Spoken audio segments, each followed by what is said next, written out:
Okay, welcome back. Another episode of Gaming with Yule, where we go over the SPA football season. Pretty much, another bad week. We're gonna do a overview of two different games.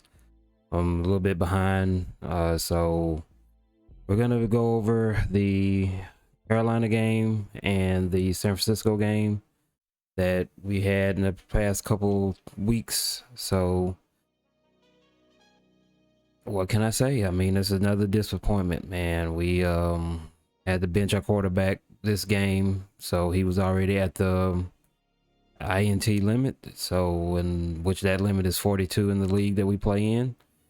So we had to start playing with Eason. So it just wasn't a good outcome, man. I mean, we got to get something going. It's the end of the year, pretty much. We only got like three games left, if I'm not mistaken. Gonna try to at least try to pull out 2 more W's. That way we can keep our average of 4 wins.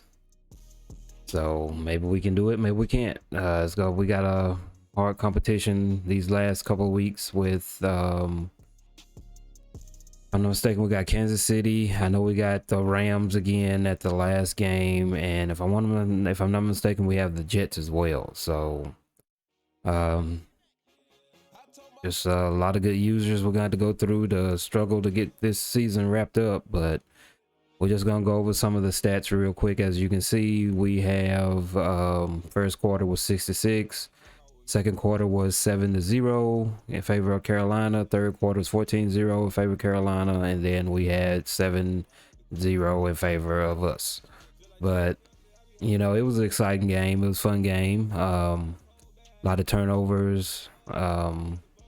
You know, it looks like a off score by the quarters, but it, you know, gameplay wise, it was, you know, it seemed fairly matched. I had my moments where I could have did something with the ball, but I didn't. So, you know, that played a part in, you know, what happened. As you can see, we had 297 yards gained to my 230. Rushing yards was 128 to 93. Offensive passing was 204 to 102. First downs, Carolina beat us 19-15. Punt return yards was 6-16. Kick return yards was 35-24. Yards gain was 338 to 270. Now this is where it came out. I had 4 turnovers to his 3, but he was actually able to capitalize off his turnovers. Where us, we would just went 3 and out, and it just didn't work out for us. I mean, this quarterback position is giving us hell. It has all season. I cut the wrong person when I should have kept Smith, but I was looking at my salary cap, so you know, that's my bad. And as you can see, I'm paying for it here in the long run. Then we had the third down conversions was 4-3. No fourth down conversions, no 2 points. Red zone percentage was shocking to me. I actually had 100% red zone percentage this week, and they had 33. So, you know, defensive wise, defense has been doing their job, and we just haven't been able to get nothing going offensively.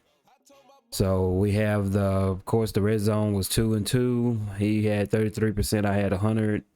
No field goals. Penalty yards was 20-15. I believe it was on some holding calls or pass interference. I can't recall right now, but you know, you're gonna have penalties. At least it hasn't been as plaguing as it was last Madden with all the holding calls and this, that, and the other, and pass interference, as much as far as especially defensive and offensive pass interference was real big last game. So, you know, at least they kind of cleaned that part up.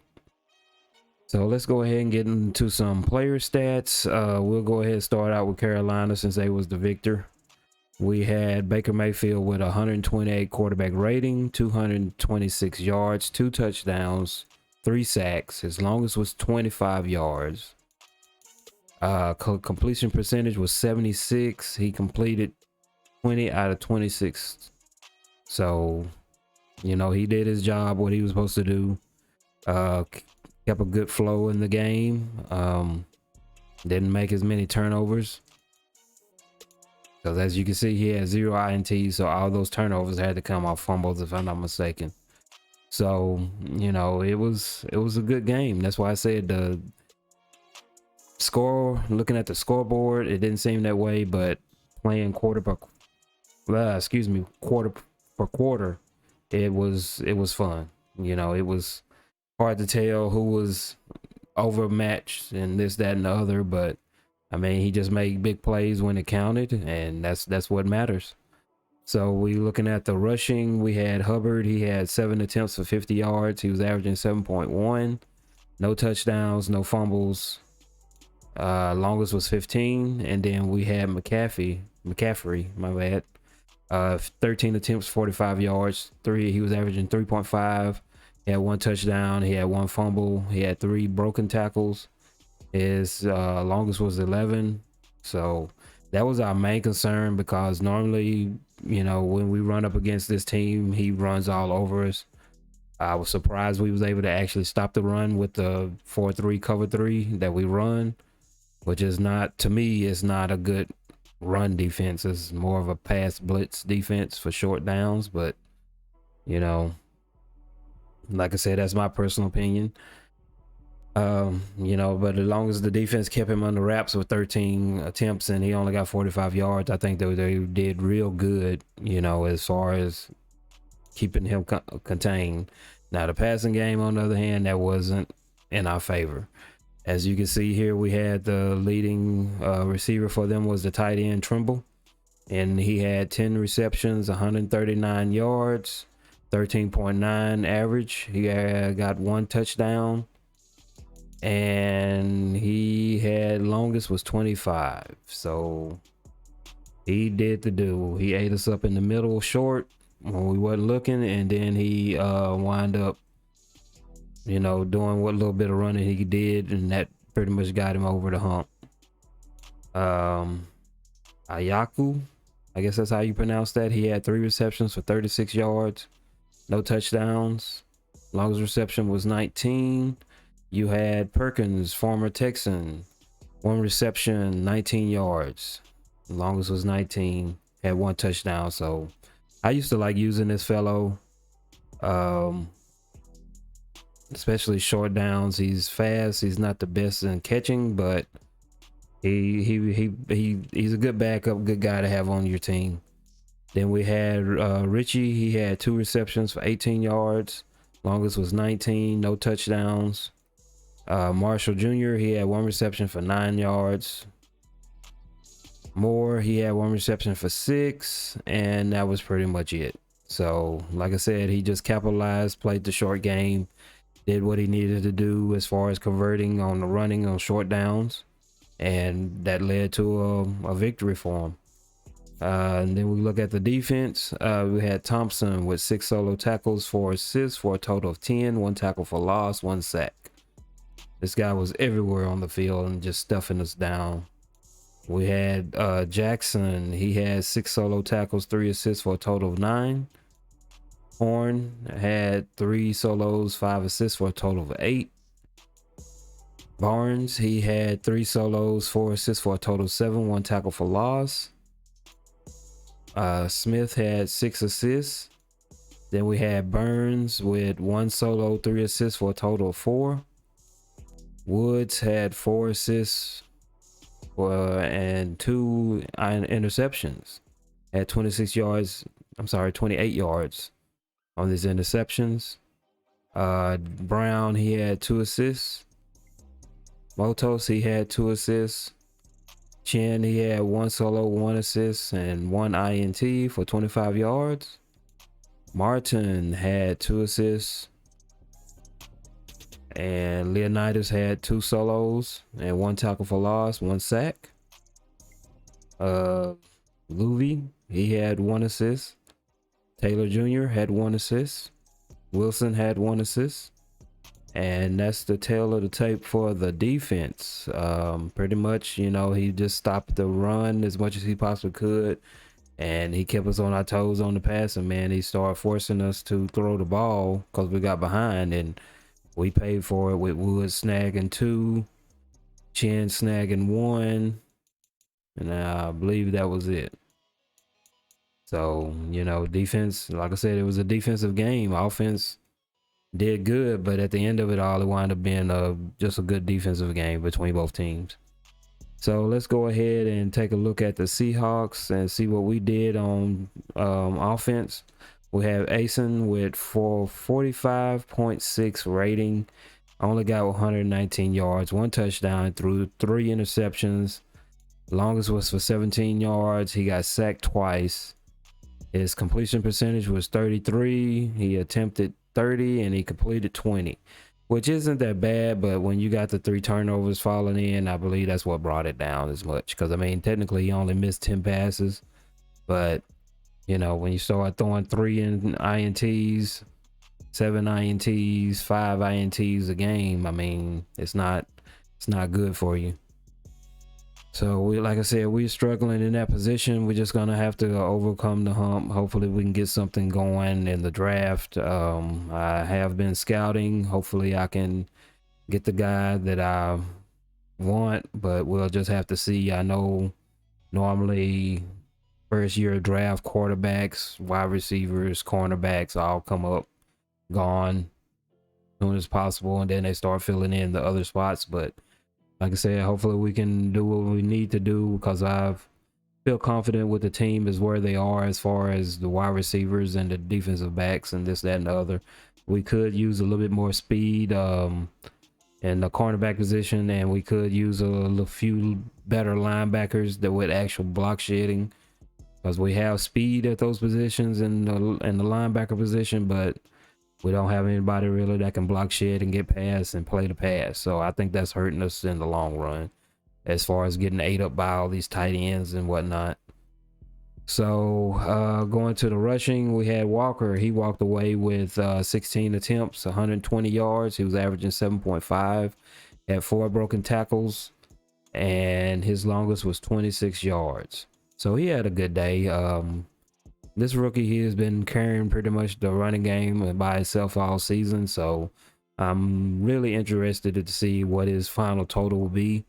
Hopefully it's not too much on his body to where he regresses, and you know, we can keep this guy hopefully for the rest of the SBA season. I hope, you know, because I actually like playing with him. You know, I enjoy playing with him. So now we got Rashad Penny, and he had 4 attempts for 7 yards, averaging 1.8, 2 broken tackles. His longest was 3 yards. I mean, he was getting stuffed. I tried playing with Penny at the beginning of the year. It didn't work out because, like I said, he's the bigger back, but it seems like this guy here, Walker, can break more tackles better than Penny. So we'll just have to see where Penny's stats is and see if we need to start putting a few XP points toward being a power back versus being elusive. And of course we had Asen. He had 1 attempt for 1 yard. You know, I think that was on a quarterback scramble when we didn't have anybody open. So we just tried to do what we could, because he's not the fastest guy in the world. But when you don't have anybody open to throw to, it's better just to try to move around the line and get past the line of scrimmage and get a few yards versus throwing INT. Yeah, that was it there. Lockett, I believe that was the guy that fumbled. So yeah, it shows him with 1 fumble. No, he didn't attempt. So I'm assuming that was on a option, maybe. But moving on, we got receiving. We had Fant, had 5 receptions, 43 yards, averaging 8.6. Longest was 17. Very quiet. He, you know, like I said, we tried to play the short game because we didn't see anything open long, but you know, that only works so long before they start closing in, and that's what happened. Nico Collins, he got in. He got 5 receptions, 31 yards, averaging 6.2. Rack was 11. Longest was 8. So he was playing underneath, and he was coming through, catching some balls in traffic for us. So that's good. Maybe that'll help him next year, because I got a feeling I'm probably going to let him go ahead and start over Lockett. So, you know, we'll just have to see how it all plays out. Eskridge, he had 3 receptions for 22 yards. longest was 16. Metcalf had 3 receptions for 14 yards, 1 touchdown for a change, and his longest was 8. He's been having a hard year this year. Haven't been seeing him open too much. He's been getting double teamed left and right, and I can't blame him because that's the only star receiver we have as far as anybody with the ability. So I would double team him as well. But now we got Penny. He got 2 receptions, 7 yards, averaging 5, and Parkinson, he got 1 reception for 5, longest 5. So, you know, that's the tail of the tape on wide receivers. Well, I wish we could get them the ball a little bit more. That way we can have a few 100-yard games. But haven't been seeing them open too much. I mean, the defense on this game is really tough. It's hard to get past and throw over some of those defenders. And if you do throw over them, it seems like they just come out of nowhere and snag the ball down. But, you know, that's just something we're going to have to overcome. Like I said, I believe we'll having a little bit better quarterback will help. So we'll just have to see. As far as defensive wise, we got Nwosu, 4 solos, 3 assists, total 7, 1 tackle for loss, had a half of a sack. Griffin, he had 4 solos, 3 assists for a total 7, 1 tackle for loss. Diggs, he had 2 solos, 3 assists for a total of 5, 1 tackle for loss. Sidney Jones, he had 2 solos, 3 assists for total 5, 1 tackle for loss. Woods, he had 1 solo, 3 assists for a total of 4, 2 tackles for loss. Ford, he had 1 solo, 2 assists for a total of 3 with 2 tackles for loss and half a sack. Blair, he had 2 solos, 1 assist for a total of 3. Barton, he had 2 solos, 1 assist for a total of 3 with 1 tackle for loss, 1 sack. And we had Brown, he had 3 assists, and that was it. Thought he had an INT, but I've been trying to work this rookie in. He has great speed. We just got to get his awareness up. But I think he'll be okay once beginning of the next season. We'll start putting a little bit more focus toward him. That because I think that'll be one of the guys that we need to get over the hump as far as that speed in the cornerback position. Then we have Jefferson. He had 1 solo, 2 assists, total of 3, 1 tackle for loss, 1 sack.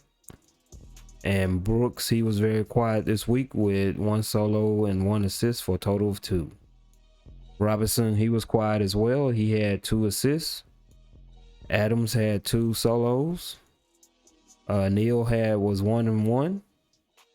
Then we had Harris. He had 1 and 1 with 1 tackle for loss. Blacklock, he had 1 and 1 for 2 tackles, 1 tackle for loss.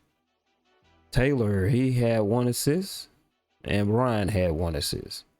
So that was the tail of the defense. You know, like I said, they did good. Defense always does good every week, way better than offense. But we just gotta, you know, figure out how to run this 4-3 cover 3, which we haven't been able to do all season long, pretty much. So I'm looking forward to changing this defensive playbook to a regular 4-3 and see what we get.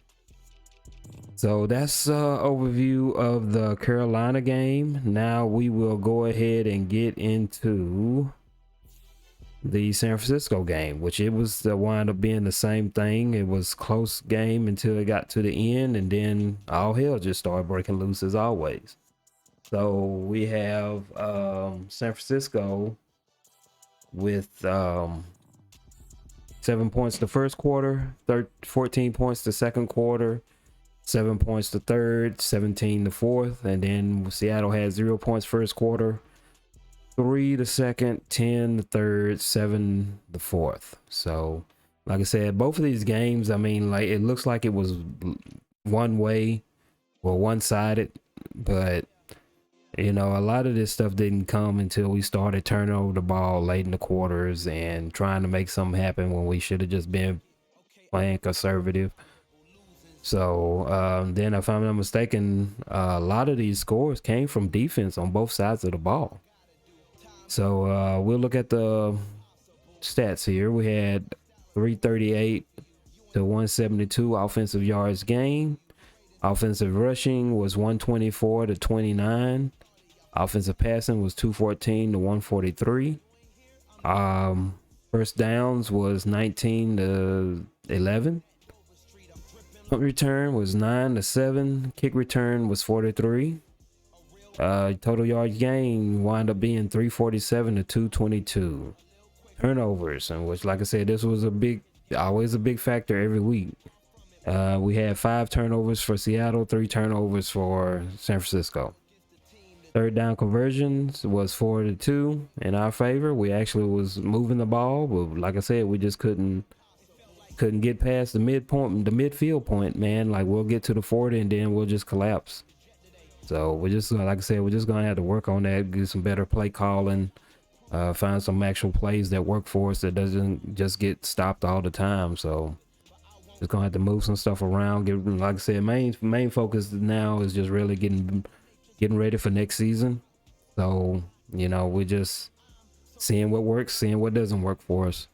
Red zone percentage was 50 because we didn't really touch the red zone. He had 3 red zone TDs to 0.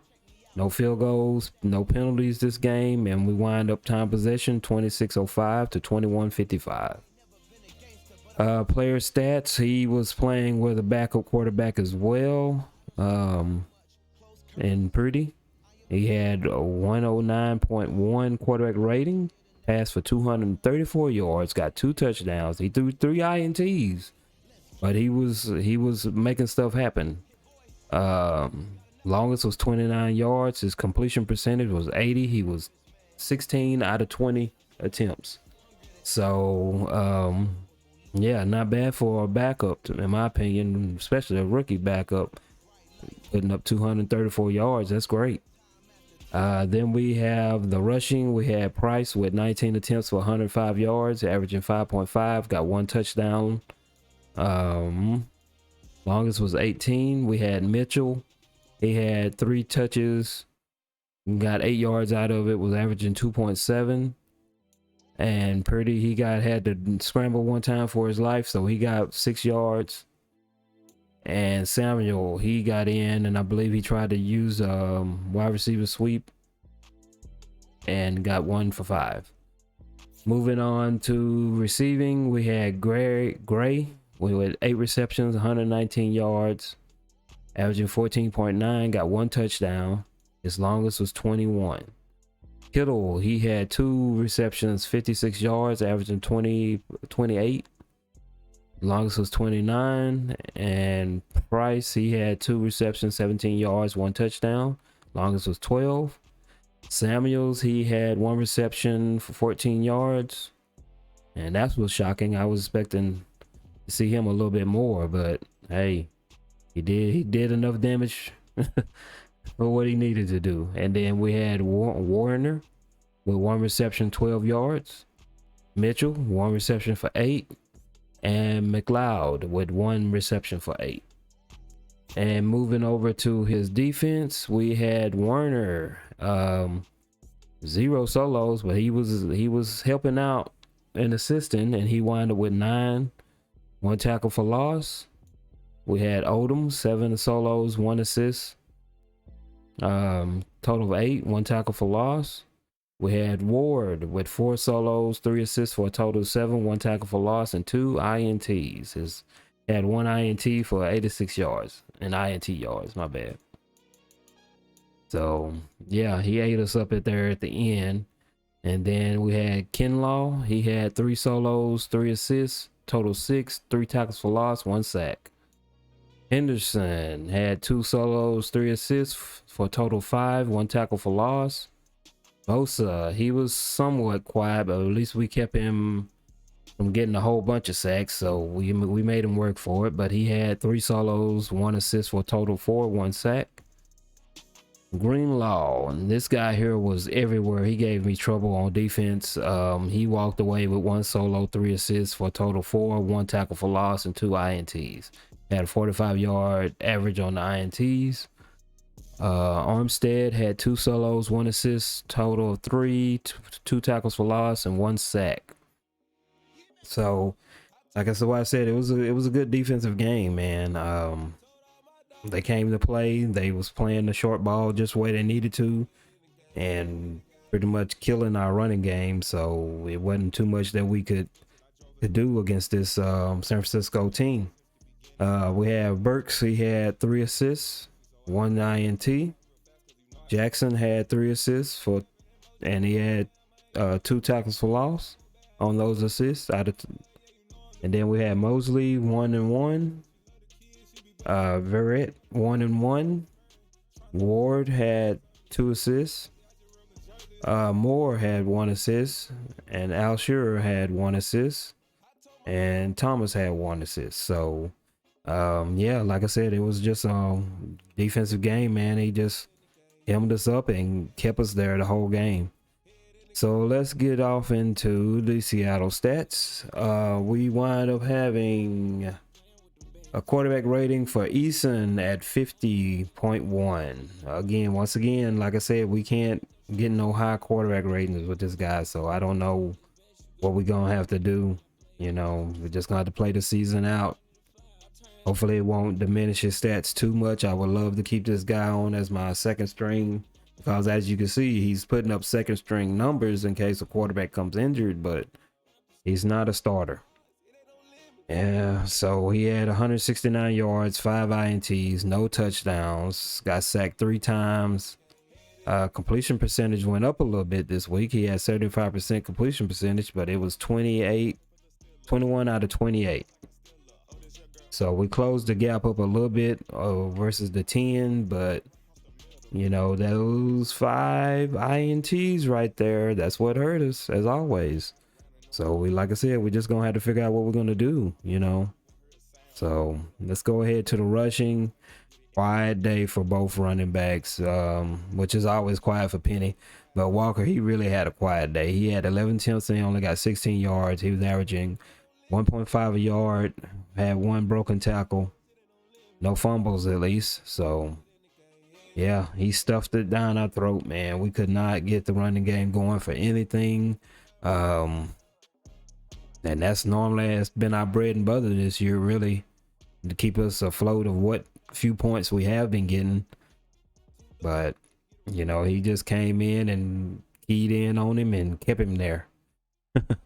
And now we had Penny. He had 8 attempts for 13 yards, 3 broken tackles, longest was 9.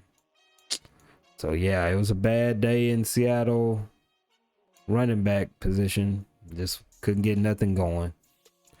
Receiving wise, of course, as always, Fant up at the top again for the second week with 8 receptions, 85 yards this time, averaging 10.6. Longest was 17. Metcalf got in and he boosted up a little bit. He got 3 receptions, 58 yards, no touchdown this week though. Longest was 30. Collins, he touched 5 again. So that's 2 weeks in a row, but he out of the 5, he only got 13. So we're going to figure out a way to get him moving on in a little bit, or else we're going to see if Eskridge, which we might go ahead and do that. And because I had him starting on the right side this week and Metcalf on the left. So we might go ahead and let's see what Eskridge can do in that slot, in that position, and maybe run Collins in the slot. I don't know. We'll just have to see. But Disley, he had 1 reception for 6. Eskridge, 2 receptions for 5. And Walker, he had 2 for 2. Longest was 7. So yeah, as you can see, it's still 0, 0, 0, 0 in those touchdown positions. So it was all points we got was off defense, man. All points we got was off defense. So we have Adams. He had 3 solos, 4 assists for a total of 7. Woods had 2 solos, 4 assists for a total of 6 with 1 tackle for loss and half a sack. So he showed up a lot this week. Mainly I was trying to focus more on the running game this week for them, but you know, he actually came out passing and he ran and he just had us confused. So, but I was just good to see the veteran get in and get some good plays in and make a big difference. But we got Sidney Jones. He walked away 3 for 3, 1 tackle for loss, half a sack. Blacklock stepped it up a little bit this week. He had 3 for 3, 6 total, 1 tackle for loss. We had Diggs, he stepped it up a little bit, 2 solos, 3 assists, total 5. He had an INT this game, so that was good. We had Brooks, he's been falling the last 2 weeks, but hopefully his will go back up because normally he's our number 1 tackler, but hopefully, like I said, it'll go back up a little bit. We had 1 solo for 3 assists, total 4, had half of a sack. Brown got in and he got 1 solo, 3 assists, total 4, and got an INT this week, so he's slowly progressing on up. Like I said, I think he's going to help us a lot with the speed that we're missing in the cornerback position. Like I said, we just got to get that awareness up. Ford, he had 3 solo tackles, 2 tackles for loss, and 1 sack this week. Blair had 3 solos. Barton, he had 1 solo, 2 assists, total 3, 1 tackle for loss. Nwinsu dropped down this week. He was the leading tackler last week, but he only had 3 assists. Robinson, he was 1 for 1, 1 tackle for loss. He had a sack to this week. Jefferson was 1 for 1. Holman had 1. Mayeth, he had 1 assist, but he had half of a sack, 1 tackle for loss. Bryant was 1. And Griffin had 1 assist, but he got in and got 1 INT, and that INT had 64 yards to it. So yeah, like I said, defense stepped up every week, but we just can't do anything offensively, man. And that's what hurts us. If you can't score points, you're not gonna win games. Can't always leave it down to the defense. So like I said, we just got to work a little bit harder, do a little bit better, and just try to get over the hump, man, and just prepare for next year, and hopefully we won't have all these problems like we having now. So, but I can rant and rave all I want. At the end of it all, it goes down to the play calling that the coach called, and I'm the coach, and we just didn't follow through with it. So, as I always say, just keep on, push for next week, and maybe something happen better. But this is gonna pretty much end the review for the last couple of weeks in the SBA Football League, and we'll keep you posted after we play the Kansas City game, and we'll hopefully have some stats for that. So, but till then, man, only thing I can say is don't give up, keep pressing forward, even if you are having a bad season, and just try to regroup and get something going for the next season. But this is Coach Yul Brenner. We out of here for the day, man. Y'all have a good rest of y'all day. Don't forget to hit the follow button, and if you like the content, just come and join us. We are at Quarter Mob 25 at Twitch, streaming all the times. There's no random day that I used to have a scheduled day, but now I just get on. So just come in, chill in the chat, have fun, and if you want to, just tune into some SBA football teams. Root on your favorite team, man. I'm pretty sure the other users love to have you in their chat, and just have some fun. Come and hang out with us. But until then, this is Yul Brenner. We're out of here, man. Y'all take it easy, and see y'all on the next one.